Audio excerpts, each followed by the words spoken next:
To our first item,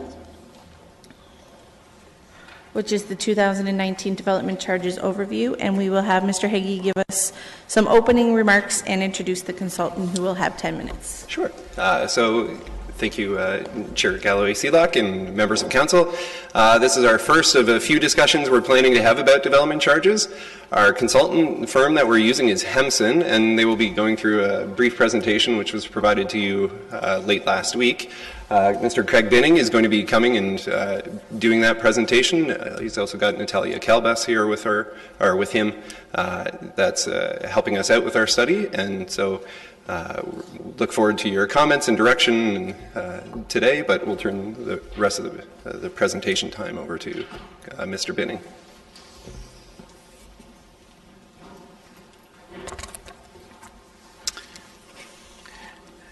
Thank you. It's a pleasure to be before committee this afternoon. I'm going to move through the presentation relatively quickly. We're just going to give you an overview of where we're at in the study process, talk a little bit about the Development Charges Act itself, talk about some of the impact that we're seeing on development charge rates across the province, particularly here in Southern Ontario, talk somewhat about the engagement with council and the stakeholders moving forward. I understand that many of you, or a number of you on council, are new to development charges, so I'll just take a moment and be pleased to answer any questions at the back end. Basically, development charges are the fiscal tool made available to municipalities to fund what we refer to as the initial round of capital costs associated with meeting the increased needs arising from development. The idea is that as land gets developed, you add dwelling units and people living within those and new employment and the space that they live in. Municipalities need to increase the capacity of their infrastructure to meet those needs. And that first round of capital costs, and I'm stressing just capital, can be funded from development charges. The idea is that financing that initial round of capital shouldn't place an undue burden upon your existing ratepayers and taxpayers. The reason that we're doing this process right now is that under the Development Charges Act, which is provincial legislation, your current bylaw is set to expire on June 30th, 2019. The maximum life of a bylaw is 5 years, and so if you want to continue to collect development charges, you need to go through the background study process, which requires the release of a study, holding of a public meeting, and indeed our process allows for additional stakeholder consultation. One note that I would like to stress is that some of you may be aware that the province has undertaken consultation on potential amendments or changes to the Development Charges Act. They were held in December and January, and we're anticipating potentially seeing some changes to the legislation in March or April of this year. This next slide just provides an overview schematic of the development charge process that we undertake, and it's in conformity with the legislation. I will speak to it generally, but what we look to is looking out and seeing how much is the city going to grow by over our planning periods. And we're looking at a 10-year planning period and a slightly longer planning horizon for the engineered services. Then we've been working with staff and with approved council documents in terms of capital budgeting exercises to say, what is the capital needs arising from that development? What do we need to spend? Where do we need to expand facilities to meet that increased need from development? You will see there's a box up near the right that says 10-year historic service level. There's a fundamental concept under the Development Charges Act that says that we can't establish development charge rates at levels higher than the way in which the municipality has provided the service on average over the last 10 years. And that typically places a constraint on the development charge rates. Once we have that capital program, we need to make a number of deductions under the legislation.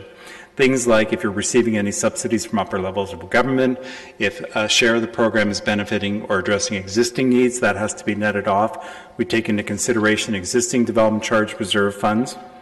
And then that basically leaves us with the share of the capital program that is related to development and fundable from development charges under the legislative constraints. And then we allocate benefit to residential growth and non-residential growth and calculate the development charge rates. Just very quickly, this slide just provides some guidance on what the legislation says. The definition of eligible capital cost is actually quite broad under the Act, and it's almost every cost that you incur in order to deliver the capital infrastructure. Everything from the acquisition of land, the improvement of land, acquisition or construction of buildings, acquisition of fleet or rolling stock, most furniture and equipment, excluding some computer equipment, engineering fees, financing costs, and alike. On the other side of the slide, we have this ineligible cost, or perhaps ineligible services. When the Act was fundamentally changed in 1997, a number of services were no longer eligible for consideration for development charge funding. They include cultural and entertainment facilities, things like museums or theaters or art galleries. Tourism facilities are out. The acquisition of parkland. Of course, you continue to use your Planning Act dedication to acquire parkland, and we can use development charge money to develop parkland, but not to acquire additional land. Hospitals are not eligible, and headquarters for the general administration of the municipality. The services that we are examining under this background study process are consistent with the studies, the services that were examined previously by the city and form the basis of your current bylaw. The city does have a different structure to its charges in that there are some services that are funded largely on the suburban area, and then a fewer set of services that are funded on the central neighborhood, reflecting different servicing needs. The engineered services, the sanitary sewers, the roads and water, roads and related, water mains, some engineering studies, they are primarily funded against growth in the suburban area. Then there is a provision for intensification allowance, recognizing that there are some costs incurred in the central area to accommodate growth, and they're recovered through growth in that area. And then finally, stormwater management works, which are once again on the suburban area. The general services, or what sometimes are referred to as soft services, are library, fire protection, indoor recreation, outdoor recreation, public works, parking, cemeteries, and growth-related studies. And so, for example, under library, we're able to recover the cost of acquiring land for the libraries, the library buildings themselves, constructing them, the collection materials within them, and any furniture and equipment. And basically, that's the same for all other services. And for example, within fire, that also includes the rolling stock or the fire trucks. We're able to include those for recovery. As I alluded to in my introduction, we are seeing in some municipalities significant increases in the calculated rates between what was calculated some 5 years ago.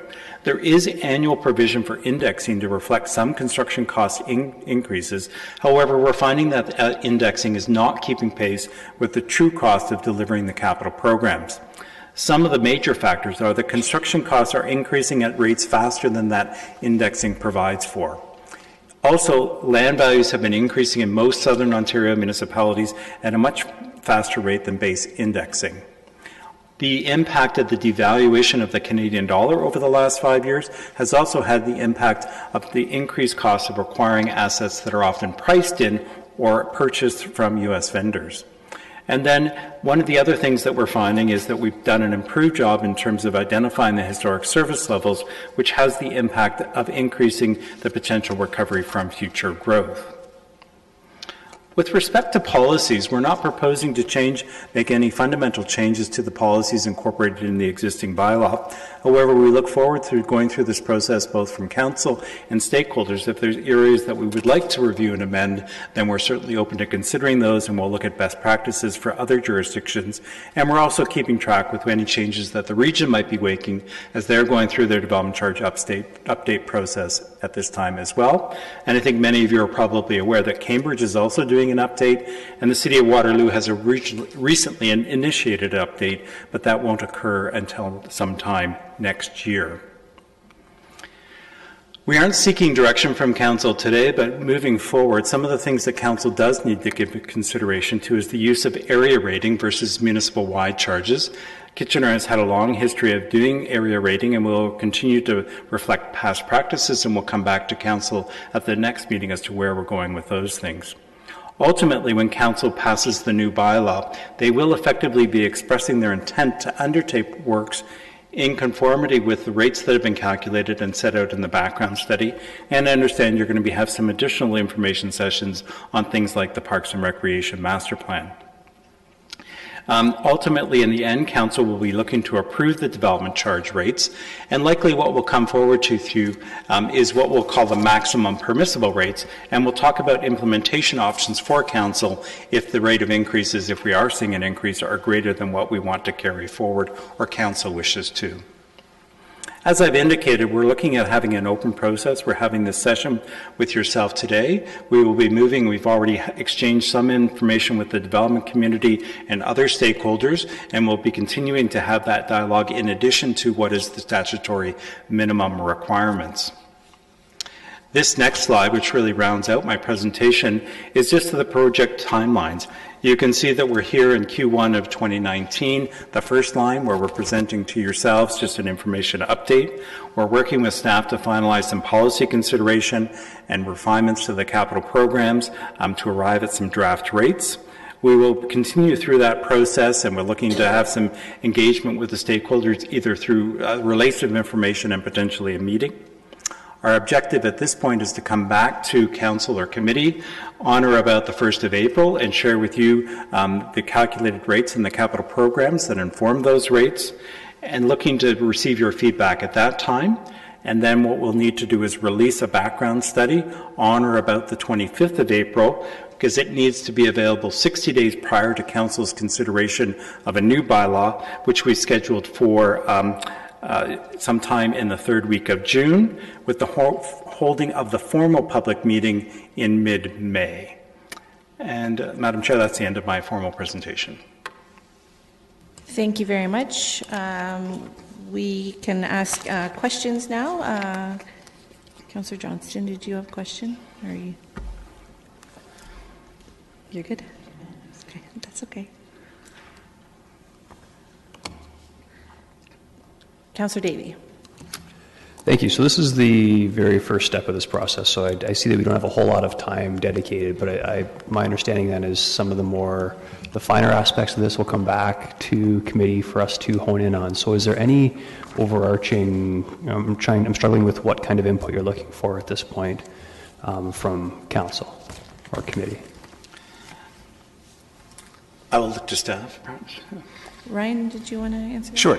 I would say from council, if there is interest, we've mentioned that on the staff side of things, we don't have any planned major policy changes to the existing bylaw. If there are policy type changes that you're interested in involving in the next DC study, it would be helpful to have that now. We can do some research, come back with recommendations, those types of things, but really this meeting was a whole lot more for understanding. A lot of council hasn't been through one of these before, at least half of council hasn't been through one of these, just to provide a bit of an update as to what the process looks like and where it could go. And even for us that have, it's been quite some time. So nothing precludes us then, because there's a whole bunch of aspects, and not that I'm necessarily saying we want to go down this road, but nothing precludes us from looking at things like exemptions down the road. Does it need to be part of this process? And I mean, perhaps exemptions for downtown intensification goals or affordable housing exemptions, that sort of thing. If that's not something we would look at now, we could always do that later on. So through the chair, yes, we could do that later on, and in fact, in some of those instances, we'd actually recommend that might be a better way to do. So for instance, for affordable housing, our suggestion, I've talked to Hemson about it, would be to set the DC rates, and then council put their mind to, if we don't want to charge the full rate for a certain type of development, like affordable housing, what is that discount rate that we would want to do, and how would that be funded, and have a policy outside of the DC bylaw, because if it's included in the DC bylaw, if you want to change that, you'd have to reopen the entire DC bylaw and do another background study to affect change in that area. Okay, thank you. In terms of the upper tier of the region, historically, if we've done something like exemptions, they've matched them, but there's nothing, that's just been an informal sort of agreement. There's nothing that they have to adhere to it going forward. Correct. So they have wording in their bylaw that says, for instance, for downtown core exemptions, that they would match, if the lower tier municipality has one, that they would match that. I've been at a few of the meetings with the region about that. They are looking at that, whether they want to continue that, whether they want to discontinue that, or grandfather existing ones, those types of things. That's the type of language and that we're trying to match the region in understanding what they're planning to do so that we align best with them. Okay, good. Do DCs typically vary in terms of the type of product built? Like, would the DC charge for a condo be the same as a single detached home, or does the property size or anything like that come into consideration? So they are not the same. I'll ask Craig to elaborate. Yes, through the chair. On the residential side, we arrive at a charge per capita, but then the charge is levied based on what we refer to as built form. So a single and semi-detached unit would have the highest rate because it tends to have the highest number of persons living within it. Medium density units like townhouses or row houses would be lower than that because they have a lower occupancy to them. And then finally, the high density, the apartment units are lower charges yet again because of the lower occupancies. And so we differentiate based on the number of typical people that live within each type of dwelling unit. Is that a standard formula, or is that something that we agree upon as we go through this process? That is the most typical approach across the province. There are one or two municipalities that it's the same charge for any type of residential dwelling unit, but virtually every other ones follow that same categorization of units. Okay, and so the purpose of that essentially then too would be that the more dense the form, the lower the cost for infrastructure, so therefore the DC rate should be lower. That's correct. Okay. The Development Charges Act is what we refer to as a benefits received funding tool mechanism, where when you differentiate a charge within a category, it needs to be based on the differences in the demand for services. It's one of those things that's been tested at the board before. Sometimes I get questions about, can we differentiate based on the value of the property? That's more of an ability to pay kind of tool. The legislation doesn't permit us to differentiate based on value of property. It needs to be based on some driver of demand for services that we're correlating on the residential case to population and occupancy. That's helpful. Thank you. No further questions. I'll move this, Madam Chair. Okay, thank you. Councillor Chapman? Yeah, hi. Thank you for the presentation. I just had a question about the provincial review. Do you have any idea of what might come down? Or might come out of that? Yes, through the chair, I'm somewhat reluctant to try to guess what the provincial government might do with respect to this. I think we had a very good consultation process. Fortunately, we ourselves from HEMSN were invited to participate in that, as was AMO and the municipal finance officers and representatives from different municipalities, including Craig Dyer from the region of Waterloo. I think we made a very strong case about the importance of development charges and that they do not fundamentally impact on the supply of housing or affordability, and actually without development charges that might impede the ability to provide the infrastructure necessary to meet development. Having said that, I anticipate that there will be some changes to the Development Charges Act and likely limiting the scope of things that we can fund from development charges or the extent to which we can fund them. We expressed upon them also that many municipalities, including yourselves, were in the process of updating and that to be careful with any transitional provisions to the new rules. Okay, thank you. Councillor Singh. Yeah, just in short, Madam Chair, some of my questions were answered through Councillor Davies' questions, and through his discussion it raised some others. One of which is he raised a point about could we establish a DC rate based on the property value, and you said no. Is anything that could preclude and based on property size, when in fact would be related to value, but perhaps would allow it circumvent around that? And again, the rationale, I guess, would be the larger the property, again, it's less density, and so it's using up the same level of infrastructure, but at a lower return back to the overall community. Yes, through the chair, some of the differentiating that you do now between the central neighborhoods and the broader suburban areas to reflect some of those different infrastructure needs. The difficulty that we have is finding the correlation in the data to reflect different property sizes or lot sizes with respect to the types of infrastructure that are being funded from development charges. Definitely smaller lot sizes impact on the amount of linear infrastructure that's local in nature, that the developer is providing directly through the subdivision or site plan. The infrastructure that we are funding is of a broader nature, even on the engineering side, more of a trunk nature.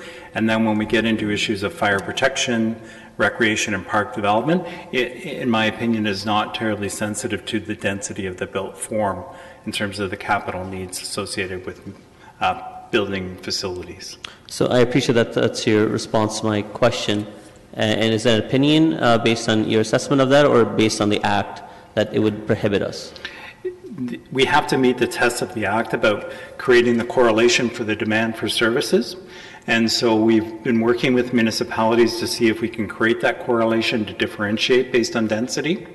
And it's proving to be a struggle, and the master servicing plans have to match that. I do think that here, Kitchener has been one that we've looked to because of the way that you treat your engineering infrastructure and differentiate it between the central neighborhoods and the more greenfield type and the suburban, and that does create a rate differential to reflect differencing and servicing. Being able to do it in the suburban area to reflect lot sizes, we haven't found this data to support that would be defensible at the board, in my opinion. I appreciate that. And the other is, I think it's probably, your early answer to my question probably answers the same aspect of affordability. I guess the same rationale. It's difficult for us to spread that reduction if we're giving some sort of exemption affordable housing, but to spread that across the board on other charges, that wouldn't be feasible. Yes, through the chair. The legislation is very specific about this, that if council chooses to provide an exemption or a reduction in a rate for one type of built form, you can't spread that across other benefiting properties or those that you are establishing the charge for. The issue of affordable housing is an interesting one. Sometimes we have different opinions about what affordable means versus attainable, whether it's true affordable housing or just more affordable in general. As Ryan indicated, we'll be pleased to come back to council with sort of a best practices survey about what other municipalities are doing to address the needs of affordable housing and attainable housing. And my professional recommendation would be to handle it as a policy outside of the development charges, make it a comprehensive policy, maybe through a community improvement plan, and also to support the initiatives of the region. And that can be done and continue to provide either reductions or exemptions from development charges through that policy. And it's a more nimble approach that allows you to address it outside of development charge updates. That's interesting, and thank you for that answer to elaborate. And well, final question. When we have infrastructure that's already in place, like our trails, but they could be enhancement to that infrastructure with new development that may be happening on the peripheral of our community. But those new residents in those communities would be using this enhancement of infrastructure as well. Could we or can we put that cross correlation on that improvement through the DC charge? So if we have existing trail networks, but we're considering winter maintenance and asphalting of these trails. So I'll allow you to answer. Yes, through the chair, I'll endeavor to answer the question, and if I've slightly misunderstood it. Certainly, I'm going to answer in a general way. There's strong board decisions that support the notion that you can, as long as you're increasing the overall servicing capacity of infrastructure, that you can relate that to meeting the needs of increased development. We recognize that as you build a new facility or make improvements to something, both existing residents and new residents will utilize that. However, you're increasing the overall servicing capacity. When it comes to if there's an existing pathway that maybe it has one surface to it, and now you're going to make it a paved surface so that it increases the year-round servicing capacity of it, or maybe you've got a grass pitch and you're going to put in artificial, increasing the servicing time frame of a piece of asset. Normally we would attribute a share of it to development and a share to existing or the tax support. Thank you. And I know my time is up. I'll just quickly finish up with saying much of this is over our heads, or especially mine at least. But as input, I would appreciate staff consider some of the comments and try to assess wherever their feasibility may be allowed for us to take advantage of. Thank you. Thank you. Councillor Schneider. Thank you, Chair Galloway Seelock. Thanks for this presentation and information. I don't know if this question for you or maybe our staff, but in terms of incentivizing things, if we were wanting to choose to delay the development charges for maybe an affordable housing complex so that they don't have to bring that original charge into their financing at the start of the project and it could save them some money, is this where we might want to put this in? Through the chair, the Development Charges Act itself allows for a municipality to enter into an agreement with a developer, and it has to be on an application-by-application basis, for the payment of the development charges at some point other than what is stipulated in the bylaw. The default collection point is building permit. There are municipalities that, for purpose-built affordable rental, have a deferral policy that allows for the payment of the development charges at a point later than building permit, such as occupancy or some other point, and that can be, it's already put into your bylaw now to avail yourselves of that, and it can all be done outside of the development charge bylaw. Okay, thank you. Through the chair, I will just jump in on that. So we currently do have a policy like that allows for the collection at occupancy for qualifying affordable housing units. We also have within that policy that we will pay for their, I believe it's planning fees and building fees. So we have a budget line of $30,000 in our existing operating budget to pay those costs. And that we have a policy that they don't have to pay until later, because what we heard from the community, or affordable housing community that's developing specific that form, is they can pay it, but because of the way they receive funding, they don't get it until later in the process. And so they are quite happy to pay, but they don't get their money from the province until later in the process. So we said we will delay payments on qualifying properties until later in the process. Okay, those are great options. Thank you. Mayor Verbanovic? Thanks, Chair Galloway Seelock. Thanks for coming in today. My first question wants to really follow up on what Councillor Chapman was asking you, and I appreciate that you don't want to get too hypothetical in terms of considering where the province might go with things. But in particular, I'm interested around where the province, or if the province is looking at the area of recreational facilities as one of the areas that perhaps they may want to revisit, and if so, what have we heard in that regard? Yes, through the chair. The second consultation session we had, hosted by the province, brought together ourselves from the municipal sector with developer representatives and roundtables. And I actually thought it was a very good process and allowed us to have more informal discussions around what it was the development industry was seeking. I think there is some suggestion from the developers that they would like to see more services added to the ineligible list. But the ones that we were hearing about were things like shelters, and maybe more social activities, maybe even social housing, and perhaps even childcare, so more upper tier activities. This was, or perhaps in response to the City of Toronto's bylaw. I did, however, hear that with respect to the 10% reduction, so that for certain services like library, once we determine the growth-related cost, we have to take 10% of that off of the top, and it has to be funded elsewhere. There was some suggestion that there were certain stakeholders from the industry that would like to see that 10% increased and potentially applied against more services, including roads, which surprised me.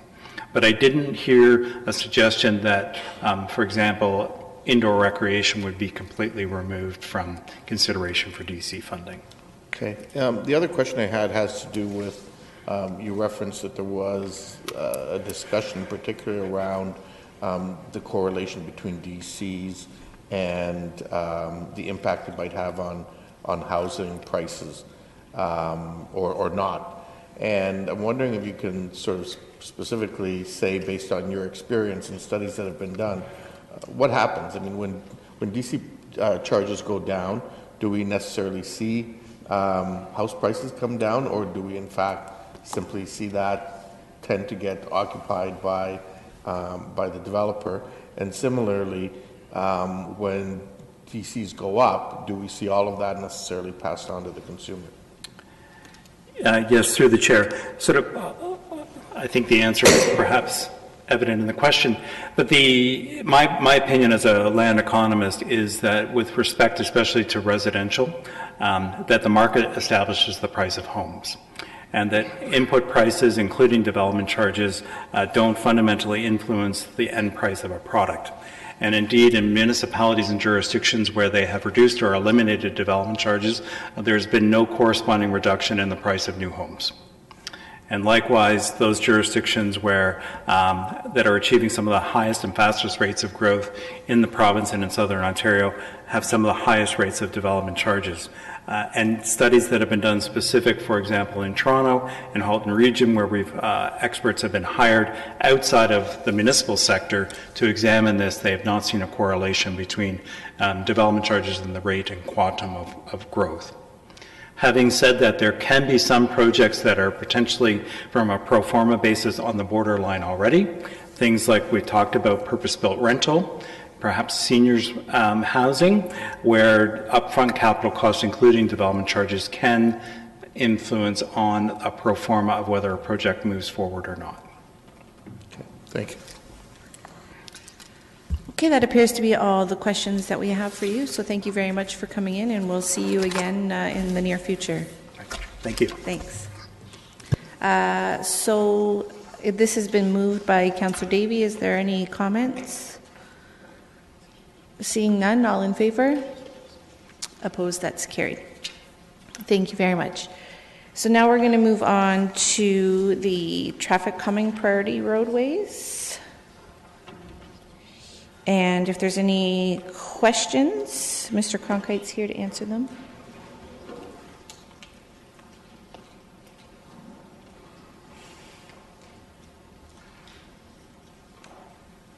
Councillor Schneider? Thank you, Chair Galloway Seelock. I want to thank staff for all the hard work they put into collecting all the data for this, and I do see that my ward is scheduled to have 2 traffic calming studies done, and in the spirit of trying to keep things a little more fair, I am willing to delay my Kenora Drive project in favor of another one, and I might suggest by looking at the statistics, and I would also want staff's input on this, but possibly switching that up with Deer Ridge Drive. Those statistics are also quite high. I don't know what the process is to have that swapped out or delayed, but I'd like to maybe just investigate that a little bit. Okay, Mr. Cronkite? Through you, Madam Chair, staff would have no issue if Council were to choose to alter the list for 2019 in terms of removing Kenora Drive for the install and considering Deer Ridge Drive instead. Okay. No. Would that wouldn't take Kenora off? Would it just perhaps delay it and we'd come back maybe in 2020? Through you, Madam Chair, no. What we would do is we would continue to conduct our annual studies, and we would leave Kenora Drive on the list, and in 2020 we would see where it falls. Okay. Thank you. Councillor Ioannidis? Thank you, Chair Galloway Seelock. Mr. Cronkite, would you be favorable in, because I myself are looking at wanting to remove the one street that's in my ward, because I haven't really heard anything. I don't know why this is going off. I haven't heard anything from residents, particular for a long time on West Forest Trail. So I'm wondering whether a seasonal approach for this year would be good and push it forward, to push it back next year. And with that funding that would have been used, if it could be used for more passive traffic calming throughout the rest of the city. Through you, Madam Chair, what I would recommend, should we not consider West Forest Trail, and I do believe that it's a street that could benefit from seasonal traffic calming, I would recommend that we instead focus on Robert Ferry Drive from South Creek Drive to Dune South Drive, and to address Councillor Ioannidis's thoughts about in terms of reallocating that to seasonal traffic calming elsewhere. Staff will endeavor to review other potential seasonal traffic calming measures in 2019 that we may be able to bring forward in 2020 to augment the existing program as we have today. Okay. I would like to put that forward. To switch up Robert Ferry for Yes. West Forest Trail, and that the staff will look at other seasonal traffic calming on, okay. With that funding, yes. Okay, this doesn't usually happen, so, and I'd step up and say, hey, put one on my ward, but there's not any on the list, so. Councillor Marsh. There is in Ward 10, though. Yeah, fair enough. And you know what, I will take staff's recommendation, but I'm trying to understand the logic. When we have the list, and those at the top of the list are the ones that we're addressing first, notwithstanding Sterling, because it's under construction this year, why wouldn't we just go down the list if we are confident in our ranking system? And if we need to change our ranking system, then let's direct staff to do that. I'm also concerned about the ranking system in general, because I see that the number of collisions doesn't seem to get as much of a high ranking as some enough to bring areas with high collisions closer to the top of the list. So I'm looking at, for example, St. Leger between Victoria and Guelph Street, 13 collisions in the last 3 years, which really concerns me. Of course, Holborn Drive also has 13, and I'm glad to see that that was on the list. I'm just trying to understand. So my questions are: A, what's the logic in what would be the next one if we take one off the list? And B, do we need to review our ranking system? And if so, then what would be the next steps for that? Go ahead. Sorry. Go ahead, Mr. Cronkite. Through you, Madam Chair, and I should preface the reason that we're focusing in on Deer Ridge Drive and Robert Ferry Drive is because of the ones that are directly following the priority ranking. Fairfield Avenue is scheduled for reconstruction in 2023, so while it's on the list, it will be addressed at that point through reconstruction and can look considerably different in terms of a reconstruction versus a traffic calming opportunity. So a reconstruction is a more holistic review of the street and is a better opportunity overall. In terms of Pioneer Tower Road, which would be 6th on the list, it has heritage designation, it has a rural cross-section, and the primary issue there really was pedestrian safety, and that was addressed by Council in 2018, I believe, with the installation of sidewalks. So before we do anything there, we want to make sure that there is that problem that was pre-existing isn't still there. We want to make sure that the conditions are being measured to what the complaint was. In terms of the ranking itself and the ranking of the points associated with collisions versus speed and volume, this is a result of extensive undertaking going back to 2015. What we heard at that point was that both with Council and the community, that their primary concern when looking at traffic calming was speed and volume. So those rank higher. So to give you an idea, speed is to a maximum of 40 points, volume is to a maximum of 30 points, and collision is to a maximum of 20 points. That's the breakdown, and that was a determination, again, going from what the community had asked for and what Council at the time had asked for as well. So help me understand, what is the ultimate purpose of traffic calming, if not to prevent collisions? Through you, Madam Chair, it is ultimately to prevent collisions, but at the same time, it's to make our communities more livable. So part of making our communities more livable is also to reduce speed and reduce volume and create a sense of place and create a sense of comfort on our roadways as well. Yeah, I can see that. I just, I think that ultimately when we look at it across the board, across the city, we see traffic calming as a priority for residents generally, regardless of whether the street makes it on this list. And so I can understand where you're coming from, but I would like to propose that we direct staff to relook at this ranking system and increase the value that we have for a maximum rating for collision. I don't want to change policy willy-nilly, but I want us to look into it, because I'm concerned when we have the maximum value ranking for collisions at just 20, and the others can supersede it. So when we have so many collisions, and Pioneer Tower Road has 0 collisions in the last 3 years. Yeah.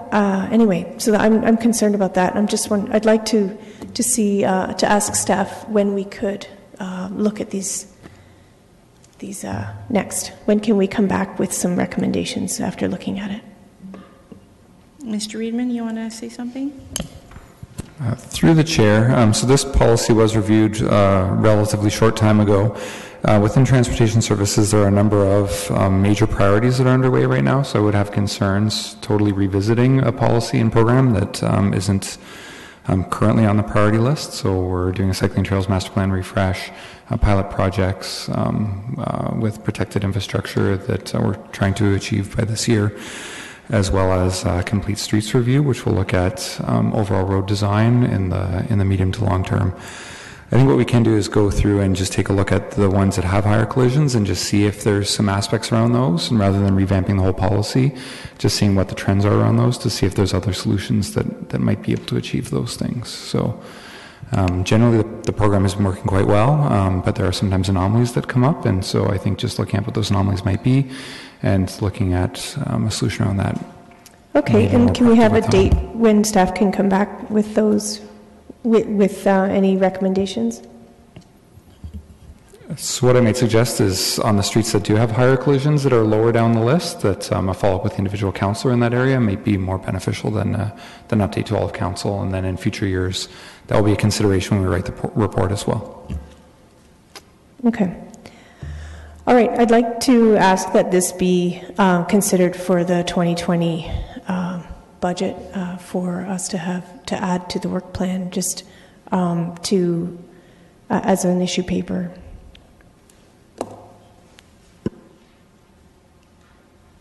We'll have to take a vote on that when we get there. Next is Councillor Singh. Yeah, sorry, just I have a question for clarification for Councillor Marsh. Is that okay? Yeah. First. No, I appreciate the direction that you're going, and the points that you're making are absolutely valid. If you can have a revisit and look at how we prioritize, completely understandable. But your suggestion of it being part of 2020 budget for issue paper, my assumption is that we could probably do it as part of our current resources. If nothing else, it should be part of the strat plan, not budget, don't you think? Right. Yeah, I don't care how it comes forward. I just want to see, I recognize that our staff are limited in, that they can't do it all, right? And we've already asked them to do a lot in transportation services. So in recognition of the fact that we've heard back from staff that 2019 is not doable to do anything comprehensive, I'd like to see it included, you're right, in the business plan for this. Thank you. And my question to Mr. Cronkite, quickly on a little bit further to Councillor Schneider's request of perhaps having Kenora into next year, and your reply was, well, no, it would have to be reevaluated amongst all the other priorities. Could, if he still chooses to want to go in this direction, could Council not give direction saying that Kenora be part of 2020? Through you, Madam Chair, that would be to Council's discretion. However, I would recommend against that simply because, as you see annually, the list does fluctuate, and there may be, come 2020, if Council takes that approach, other streets with competing priorities that you may want to address. in lieu of Kenora Drive in 2020. Again, I'm not interested to debate that, and it's simply my only comment would be that I guess we would have still 2 other streets that could still meet that capacity to look at, to accommodate that need. But again, I'll leave it to Councillor Schneider if he wants to entertain it that way. But I would be supportive if you're letting go of this year in lieu of another street that is being picked and accelerated, and you want Kenora pushed off to next year. I would be supportive of with that direction, as opposed to leaving the staff to determine. Mr. Riemann, did you have something to add? Through the chair, I just wanted to qualify a little bit further on the collisions. So if you look at the column 2 after, so there's a collisions per kilometer column. So while the numbers are quite high on St. Ledger, when you look at per kilometer, it's actually within sort of the average range. So when we normalize over distance, the ones that generally have the higher kilometer collision or per kilometer collisions rise to the top of the list. So that is the weighting that we use, because a longer street might have more collisions, but when we normalize by distance, it helps really shift those priorities and sort them. Okay, thank you for that. Next is Councillor Davey. Thank you. I'm not going to move any motions, so no worries. But I do have a question. I'm not sure if all members of council have had their Complete Streets meeting with staff as of yet. I assume that they would have.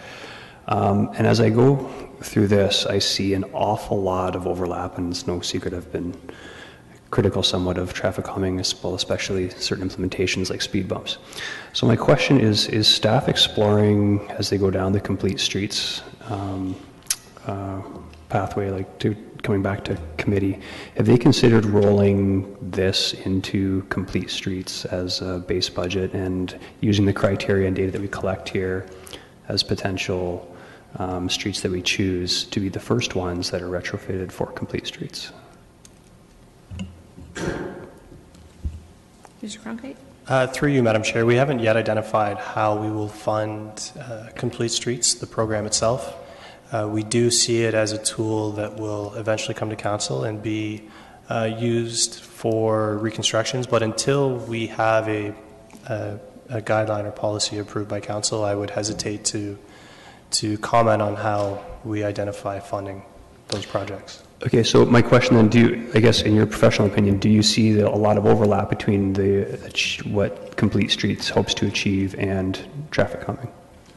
Through you, Madam Chair, yes, the principles are pretty much the same. Okay, and Complete Streets right now, are they looking at retrofitting, or is it mostly just during reconstruction? Through you, Madam Chair, we haven't yet identified how we intend to implement that holistically. Okay, so I guess my only comment then, I would suggest, and not going to move a motion on it, but just as a note to staff, that when that does come back, I would look at the data we collect here as potential retrofit, because it doesn't make sense to me that we go back and comma street and then perhaps go back at some point in the future later and then add all of those other elements that Complete Streets would have. And it would also provide a base budget and potentially solve my speed bump issue as well. Thank you. Next is Councillor Chapman. Yeah, thank you. So I'm a bit confused too. If I look at page 8-3, the project updates at Patricia Avenue is mentioned here. But if I look at the sheet that I was given with my Ward 9 overview, it doesn't appear anywhere, and nor does it appear on your 2019 warranted traffic calming priority list. So where does it fit in? Through you, Madam Chair, once a street's been recommended for traffic calming, as Patricia Avenue has been, it's removed from the traffic calming priority list because it's already in stream for that review. Okay. It's already in the works.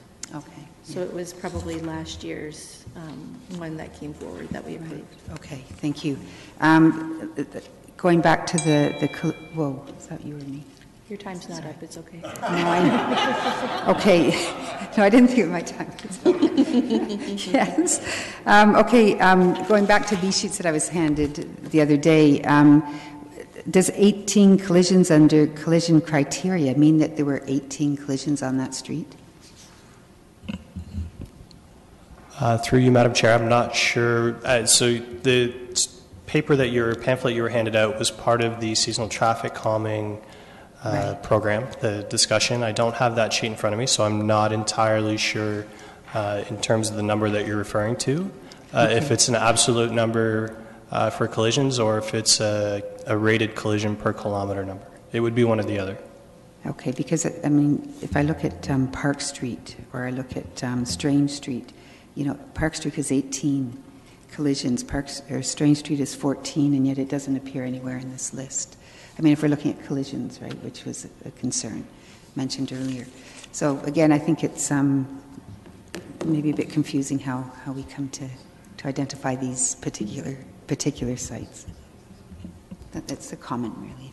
Through you, Madam Chair, for point of clarification, what you see on that list are warranted streets that have been warranted for traffic calming. So there is a minimum benchmark that streets must meet, which is the 55 kilometer 85th percentile and a minimum of 1,000 vehicles per day. So if you don't see a street like Strange Street as an example on this list, it's because it hasn't met those minimum benchmarks. Park Street's a different example. Park Street is considered an arterial, and arterials are not considered for traffic calming. Okay, thank you. All right, going for a second round. Councillor Schneider. Thank you, Chair Galloway-Seelock. I should clarify with my request that I just kind of want to share the wealth with these traffic studies. In the first term, I've had Daimler Drive, Sims Estate Drive, Old Chicopee Drive, Zeller Drive. Of the top 10 on this list, 4 are in Ward 2. So I'm just trying to kind of spread the wealth. So I'm perfectly comfortable with leaving it up to the decision of staff. If you want to consider St. Ledger Street, I am totally open to that. I don't want to direct where the alternate study would go. I would leave that up to your expertise. I rather enjoy our traffic calming meetings. Mr. Cronkite does a great job and his staff have hosted them. It's a great way to get out and meet people. But I just want to kind of share the wealth. That's my thought behind that. So I would like to move that would delay Kenora Drive and at the discretion of staff and maybe discussion with other councillors to choose another street.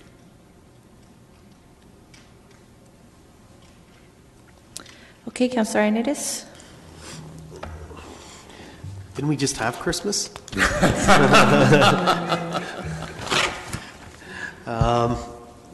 My question is more or less some clarification around Councillor Marsh, and I'm sorry I can't hear because I got a bit of a head cold and I don't know. The acoustics It's a hard time hearing in here today.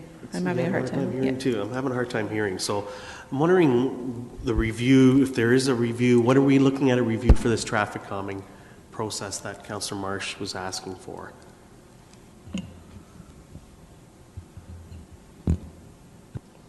Okay, why don't we go to Councillor Marsh first? What I wanted was for us to add it for over the next 4 years, but ideally for in 2020, because I know 2019 work plan is full up. So in 2020 is that's when I... For the next year, you mean? Yeah. Okay. Because what my train of thought is I'm becoming more and more disillusioned with the formal traffic calming process. And what I found is last year I pushed out McGarry Drive and put the seasonal, and that seemed to work very well. Mm-hmm. And if you look at the dollars, cents to that, I think it was a lot bigger bang for buck. So I'm all forward for a review because I think the formal traffic, it's good, but I think it's past its time. I think we need to look further, and that's why I put forward to have new additional tools for passive calming tools, because I think that's the direction I think, but I'm not, again, this is what council would need to decide. So that's why I'm looking at that angle instead of increasing or looking at adjusting the process in the markings. So you're asking for something that's different than what I'm asking for, like a total overhaul, basically, or like a broader review? Yeah. And I guess we have time to decide that, right? Because we're not able to make that decision today anyway. I think we would be able to give that direction, but we won't be making the final decision today. Councillor Ioannidis, did you have anything else? Okay. Mayor Verbanovic? Just further to Mr. Reedman, you said we recently did a review. When did that happen? Mr. Cronkite? Through you, Madam Chair, that review was conducted and approved in 2015. Okay, so during the last term of council. So has a significant amount changed since then in terms of approach and so on? I understand some of the frustrations with the score, but I'm also concerned with all the other work that we want to get done. Do we need to revisit something that has, quite frankly, been through a comprehensive review that most of us have been part of during the last term? So I guess I'm wondering if I can get some clarification from staff in terms of what would we be looking at in terms of changing here. Go ahead, Mr. Cronkite. Through you, Madam Chair, the approach and methodology to traffic calming generally in the industry hasn't changed over the past few years. What has changed within the City of Kitchener is the development of both a resident-led traffic calming program and a seasonal traffic calming program. So I think further to what Councillor Ioannidis has suggested, what you're tending to see are more creative solutions to what the public had seen as traditional concerns in the past. So that's the primary change over the last couple of years. And I tend to agree. I mean, I think a number of those changes have been received positively by residents in some of those areas. So I guess I'm just trying to understand, Councillor Marsh, in terms of the overall scope of the work that you're asking for. And then I guess I would like to get an indication, and I don't know if we can get that today from staff. Is this something that could fit in the 2020 or later work plans? Well, it's something that we can obviously refer to the 2020 business plan. It doesn't necessarily mean that then it's at least put in where it can be weighed with whatever other projects Transportation Services has at the time, right? So it's kind of just flagging it to make sure it's there when we discuss the 2020 business plan. Well, yeah, that's different than sort of specifically saying it's going to happen in 2020. Right. Anyway, so Councillor Marsh, if you can respond to my question. So in my comments, the reason I brought this up is because I'm looking at the number of collisions and even the number of collisions per kilometer. They don't seem to get as much weight as other values. And so I'm concerned when we have a street with 13 or 12 collisions in the last 3 years that is ranked lower than a street with 0 collisions. And so the scope of work I was looking at was specific to the ranking for collisions. However, when Councillor Ioannidis, asked for clarification, he's looking at the whole scope of traffic calming, the traditional traffic calming, and would like to see it reviewed. And so I think that perhaps what we could do, rather than making a definitive decision today about what's going to happen, I think that what I'd like to ask is that we talk to staff, those who are interested, to discuss a little further, get a few more details about what would be involved, and then come to a decision when we have more information. I think that's actually a good idea, and that would be helpful. I think it would make some sense for us to understand, and maybe, for some folks to have a refresher with staff around, how are these various points, how have we come up with those, and why do we use the ones that we do? And that may even be of benefit to the new councillors in particular, so that they're familiar with that process. And then we can factor in the kinds of things that Councillor Ioannidis has talked about, because I agree we may be able to do more in terms of the limited season and the resident-led processes for the same amount of money, which would again be a win as well. So I would certainly be supportive of having some of that offline dialogue and then potentially seeing it come back. Mr. Reedman, did you have something you want to include? So staff are happy to meet with councillors one-on-one to provide a refresher. There is some rationale, which we haven't gotten into all the detail about why the weights are set the way they are, but we're happy to do that and think that would be a good next step.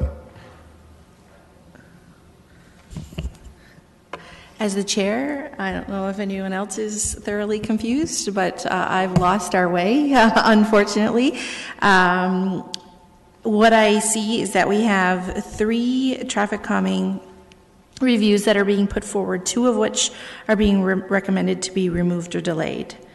And so what we're trying here today to, outside of anything else, I'm trying to bring it back to the report from today. Which 3 are we going to move forward with? Understanding that Kenora is being recommended for delay, as well as West Forest Trail. So does anybody want, I know Mr. Cronkite's mentioned Robert Ferry Drive, I know Councillor Schneider mentioned Deer Ridge Drive. Did anybody want to insert one of their, I don't have one, or I would, one of their streets instead of Kenora or West Forest Trail? Unfortunately, Deer Ridge is in Councillor Gazzola's ward, and Robert Ferry is in Councillor Michaud's ward, so they're not here today to speak to them specifically. So does anybody have, like, Councillor Marsh, do you want to put St. Leger forward, or just...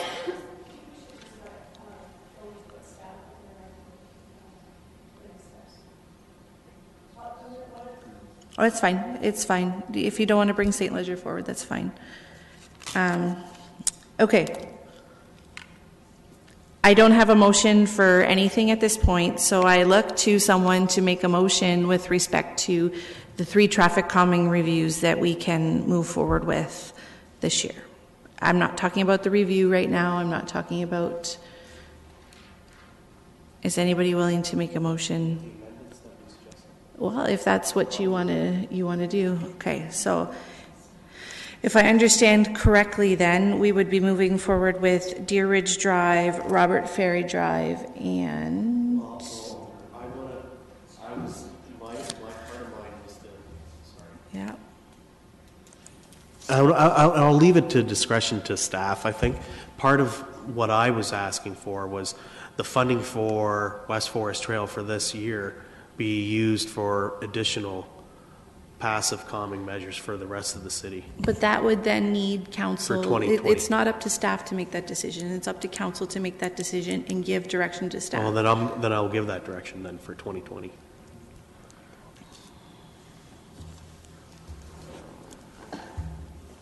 So in essence, what we did at budget was put forward and argue about getting 3 traffic calming reviews done every year because of the list that we have, and now we're saying, no, let's take the money away, which we already gave them extra seasonal traffic calming dollars, and put more money towards it. It's to find another tool is what I'm asking for them to, instead of using the one bollard with the traffic sign, with the speed limit, and then the radar, if there's another tool out there, that's what I would like to see, because I think a little more of a holistic approach would make me feel more comfortable than having the full traffic calming process. But then why wasn't that argued at budget?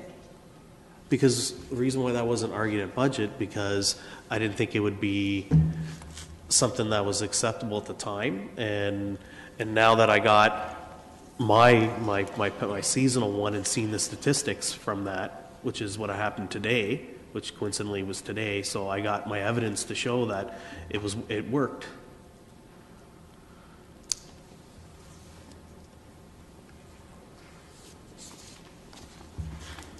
Okay, so what I am currently understanding is that we have a motion on the floor. Sorry, this is my first time chairing without Holborn as the street I wanted. To move forward with Holborn. That's correct, Councillor Schneider. And then to delay Kenora Drive. Okay.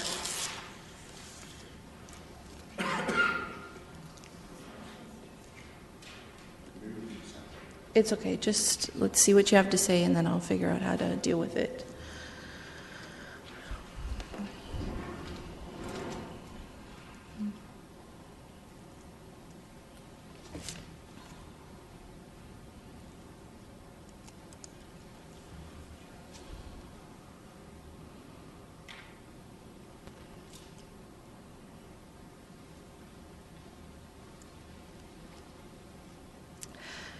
I think the difficulty with this, just the second, I don't have a problem with the first paragraph, with the second is that it comes down to what council directs with regards to traffic calming. I don't think it's, unless staff have said Deer Ridge Drive, and it would be clear for us to put forward the actual streets. Mr. Cronkite, what would your recommendation be?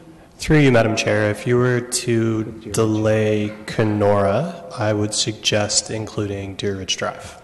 Okay. Okay. Mayor Verbanovic? Okay, and then Councillor Ioannidis is also asking that West Forest Trail be delayed, but you're suggesting that we go back to an option that Council decided not to pursue at budget time. Just for this year, not to pursue another street, just for this year. So that funding, so that funding can be used for passive, another tool. I guess I'm just struggling, Councillor Ioannidis, because Council went a different, I think I'm agreeing with the chair here that that was in the report, if you recall, when we dealt with it at budget time, and we said, okay, we don't want that. We want additional of the flexi things and so on, and put additional dollars aside for that, and didn't go ahead with that recommendation. And so now you want to go back to that recommendation. And partly because I didn't have the evidence to suggest that what those passive calming measures were working until I had my meeting today.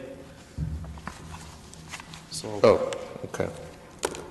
That's the problem. That's why I'm suggesting that, because it seemed to work very well, and the statistics show that it worked very well on McGarry Drive, the passive. So my question to staff then would be, if those dollars were available, do you think a third street for this year should be the priority, or would you prefer to see the dollars be spent in the way that you recommended at budget time? Mr. Even, you want to add something? Yeah, through the chair. So staff would recommend another formal traffic calming project rather than additional low-cost measures. So staff did review a suite of options, and the only two that are really available at this point in time are the speed advisory signs and those flexi signs. Each of those have operating costs, which would put pressures on INS in terms of installing and removing, which we do not have budget for at this point in time. So it would be the capital cost to purchase them, but also putting them in and taking them out, whereas a formal traffic calming program is properly budgeted for through this. And so staff would recommend going through the list with the next project, which is Robert Ferry Drive on the list, that isn't being covered through other mechanisms. Councillor Johnston? Yes, thank you, through you. I was going to suggest actually something similar as well. Excuse me, and I don't have a problem leaving it at the discretion of staff. They've got the evidence there. They've done the research in terms of coming up with what the next street should be for this. So if it's Robert Ferry Drive, then I think that would probably make the most sense. Councillor Marsh. Oh, yeah, that's fine. That's okay. So you have now moved the recommendation to delay Kenora, remove West Forest Trail, and move forward with Deer Ridge Drive and Robert Ferry Drive. Okay. Is everybody clear as to what we're voting on? Everyone ready? Any other comments? All those in favor? Opposed? That's carried. Maybe we should, outside of that, deal with how we're going to bring forward. Obviously, there's some will around here to look at traffic calming again. What would be the best method to do that? Is there any suggestions, Justin or Barry, before I turn to staff? Justin? Through the chair, so I think follow up with Councillor Marsh and any other councillors that would like a bit of an update on how the weighting was identified. And then in addition, there's some one-on-one engagement happening right now on complete streets work. That work will be presented back to council, and there's opportunities around our cycling master plan. All of these are working together to create safer streets. So it's a broad suite of programs that are coming forward.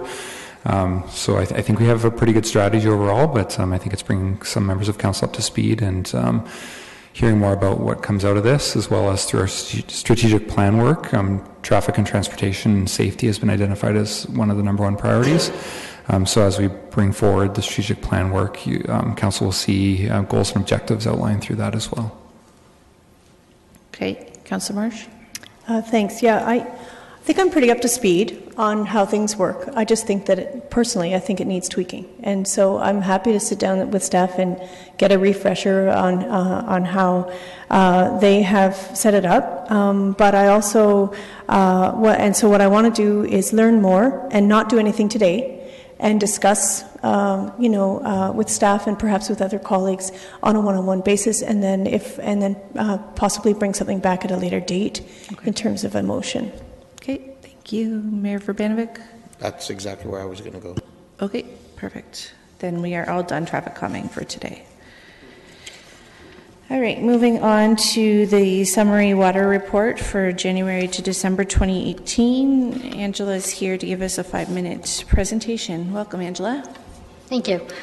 Good afternoon, Mayor and Council. My name is Angela Mick, and I am the Utilities Water Engineer at Kitchener Utilities.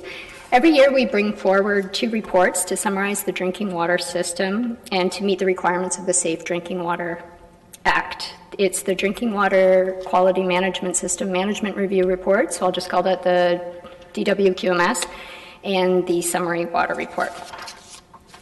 The standard of care was enacted on January 1st, 2013 under the Safe Drinking Water Act, and it imposes a standard of care on every person who, on behalf of the municipality, oversees the accredited operating authority, which is Kitchener Utilities, of the system, or exercises decision-making authority over the system. There's a 3-hour training session, to inform councillors on April 10th, and this will go over your responsibilities under the Act. I'd suggest that you try to attend that session if you haven't attended one before. To deliver drinking water, Kitchener Utilities must have a license, and we have a number of elements that we must keep up to date and current, along with annual inspections and auditing and reporting. The DWQMS essentially is a system that documents what we do through procedures and work instructions outlined in our operational plan and emergency manual. We audit to ensure that we do what we say we do. The annual management review evaluates the continuing suitability and effectiveness of the DWQMS to assist with decision making. Some key elements in the report include incidents of regulatory non-compliance, infrastructure renewal, annual risk assessments, results of audits, any changes that could affect the QMS, and resources to maintain. The DWQMS is a living document, and there are regulatory requirements to continually improve that document. The operational plan will be brought forward to Council for re-endorsement in the spring after the training session. For 2018, we continued with implementation of maintenance activities outlined under the WIP. That included our water main cleaning, valve turning, replacing broken valves. We hired a cross-connection control clerk to assist with compliance.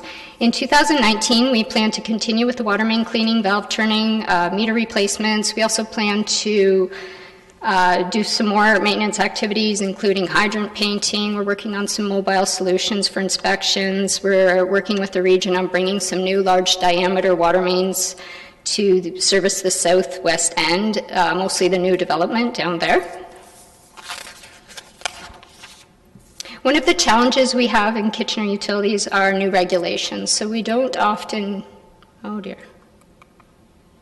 we don't often get a lot of notice for new regulations, and also we have to respond to them fairly quickly. So there was a new regulation last year that required Kitchener utility staff to witness every time the water main is cut open to ensure that the drinking water is not contaminated. This work was witnessed before by our inspectors, but now people with water license, so Kitchener utility staff, have to witness the work. And we must respond to the contractor's schedules for both our own reconstruction projects and development. And it's just one of our challenges trying to maintain the additional workload. And as part of the budget process, we obtained 3 new staff, so this will help us manage this workload and try to include the maintenance activities. The 2 reports work together. The DWQMS would document how to calibrate equipment, how to take a water sample, and how to fill out paperwork, whereas the annual water quality report is about compliance. Are we taking enough samples? What are the sample results? Do they fall within the parameters? What happens when they're outside the parameters? We continue to meet the requirements of the Safe Drinking Water Act, and after I wrote the council report, we did receive our inspection report from the Ministry of Environment, Conservation and Parks, and there are no non-compliances. Are there any questions on either report? Currently, I don't see any questions.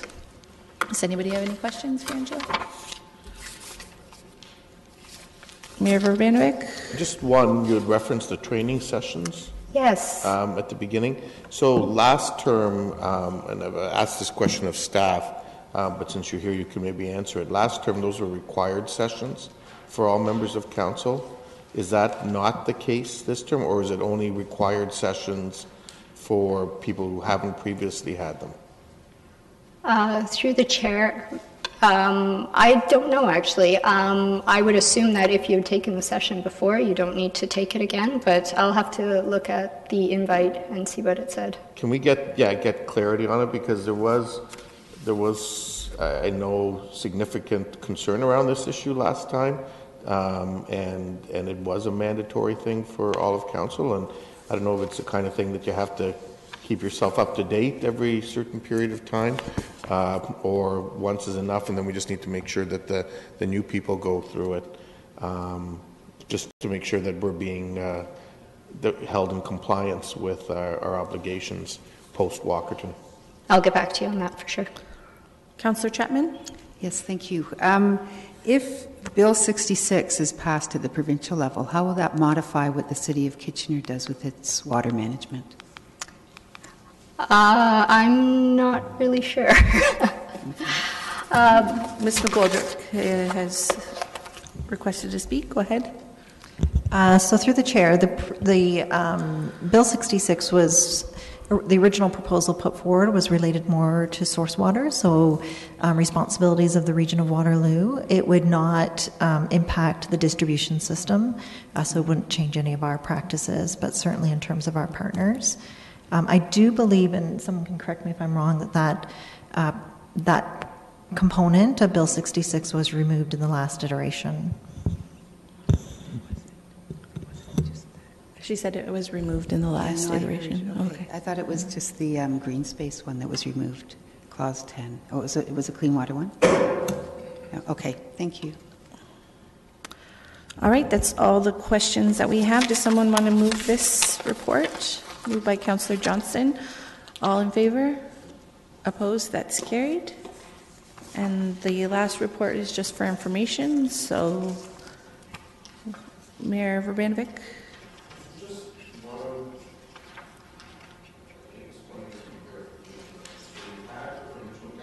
I think if you want to discuss it, do we not have to take a motion because it's in information? All right, moved by Mayor Urbanovic to take it out of information. Those in favor? Opposed? That's carried. Okay, go ahead.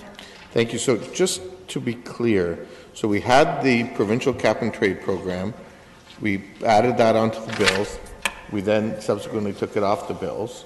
Now the new federal legislation has been implemented, and now we have to put an amount that seems to be a lesser amount than the original amount, or is it not, back onto the bills unless we can get an exemption. But it sounds like we can't get an exemption. And so I guess two questions. Have we asked and have been told we can't, or we just assume we can't? And then number two, is it talks about others perhaps being able to get the exemption. I'm not 100% clear on it. And so what I'm wondering is for people that are purchasing through third parties and not using Kitchener Utilities, but in Kitchener Utilities territory, are they not having to pay this amount, or do they have to pay it as well? Just want to make sure that there's a consistent approach to this. Through the chair, so the exemptions is for industry. If they would remit the levy or charge themselves directly to the federal government. Gotcha. Okay. So that's what it is. Everybody's going to be paying the same, but to maybe add some more information in terms of the charge for this year, I think it's going to be, because it starts in April, it's going to be about $5.5 million we're going to collect from our customers based on that. And as the fee or charge increases for a full year, it would be $10 million. And then in the next year, I think it's $10 million, $15 million, $20 million, then $25 million in 5 years. In regards to the fees that we would be collecting and rebating that to the CRA for the carbon. Okay. And then people will be getting presumably credits back through the income tax process, which I understand this year has a whole process attached to it around getting some of those dollars back. Through the chair, that is my understanding as well. It's $300 as we know now, but the whole platform is not really unveiled yet, so we're learning information as it's becoming available. Okay, thank you. Councillor Davey. Yeah, thank you. Just I wanted to clarify that as well. So you have in the financial implications $44.20 for part of the year, but just doing the math, it looks like when this is fully implemented, it's going to be, well, even for one full year, it's about $60, but when it's fully implemented in 3 or 4 years, it's going to be $150 added on the bill. Now, I know that we are going to break it out on the bill and say federal government. Through the chair, that is correct. So it's currently I've seen in testing a separate line just before HST, and it says federal carbon charge, and it's going to be the 3.91 cents times how many cubic meters are consumed. Okay, so it's important to include that. So, but again, looking at right now the government's saying 90% of the revenue, so the whole property owners will be made whole, like homeowners will be made whole, but the people that are going to get, looks like they're going to get hit by this mostly without being paid back will be the businesses that pay natural gas. They don't get anything back. Through the chair, so how my understanding is that yeah, so you're going to be paying for it on natural gas usage. You're going to be paying through it for usage for your fuel for your car, anything that burns like carbon or you're going to emit greenhouse gases. So of that, we're going to be able to get back approximately $300 through your taxes from the federal portion.